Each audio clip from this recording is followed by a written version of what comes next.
As Israel continues its military operation in Rafah, the fate of the remaining hostages looks grim. 125 hostages are still held in Gaza, while 39 of them are presumed dead. Thursday, the IDF released footage of a tunnel where the bodies of 7 hostages were recently found.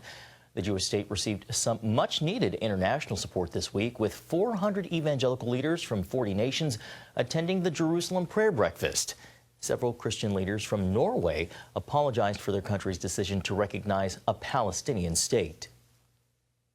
So in the spirit of God, we are renouncing our government's decisions, and we pray for a reversal, and we pray that our nation once again will be a blessing for Israel. Slovenia today became the latest country to back a Palestinian state.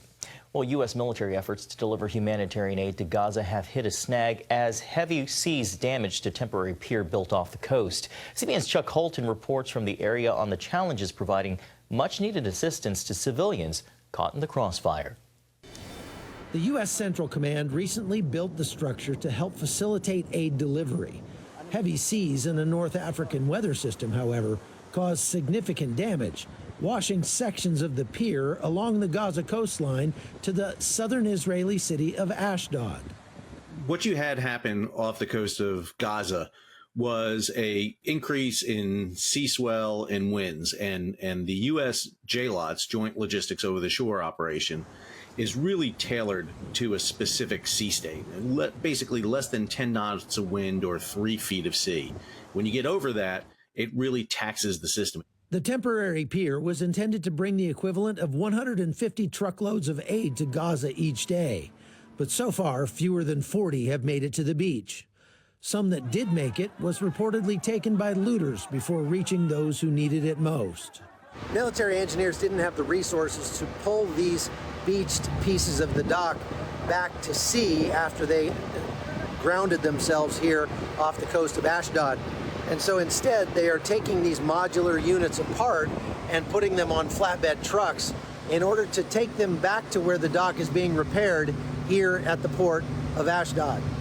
The Department of Defense and the administration in Washington has put a kind of a catch on this, that they can't put boots on the ground.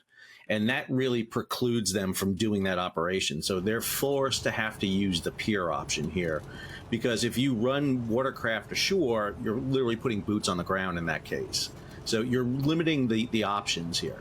The U.S. military's involvement has also raised concerns about the safety of Israeli troops, who are required to help build, maintain, and secure the pier from the land side inside Gaza.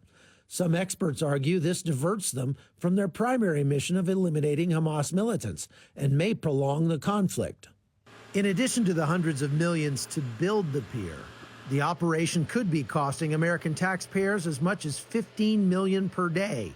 And with the pier in pieces, it looks like the costs will only increase from there.